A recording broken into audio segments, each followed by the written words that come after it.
I think there will be many vulnerable groups. I work in geriatrics, so the people I work with are what we call frail elderly, people who are very old and who are suffering from decline in their memory or decline in their ability to look after themselves, multiple medical problems.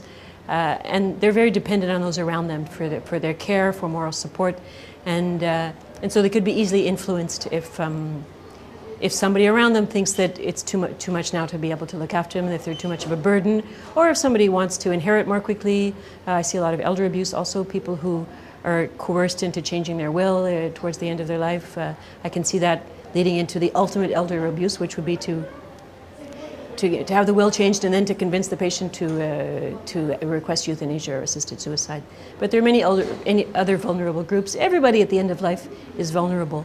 Whether it's a new illness, you've never been sick before, you're facing a whole different way of approaching your life because you can't do all the things you could do before. You're facing the medical system that you're not familiar with. You're having to make decisions that you never had to face before. You don't understand. You feel like you're a burden on people. You were productive all your life, and now you can't be productive anymore. I can imagine handicapped people. There's a group of handicapped people called Not Dead Yet, who raise the issue that, many people say, if I could, for example, no longer go to the bathroom by myself, I would rather be dead. And they say, well, some of us have been like that all our life, and we think that our life has just as much value as everybody else's. And so that they find that very threatening because their lives are considered to be of less value. I can see people with chronic illnesses.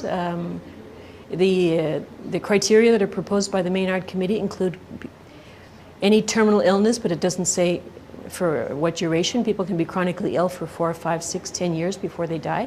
They would be eligible for euthanasia. It can be very hard sometimes. They can get depressed, they can get fed up with their medical situation.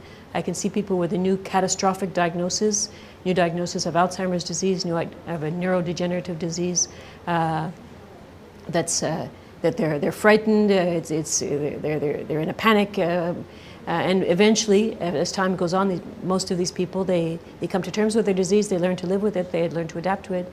But in the early stages, many of them would rather die, and if you accept it, then it's too late, you can't do anything else. But everybody who's sick is vulnerable.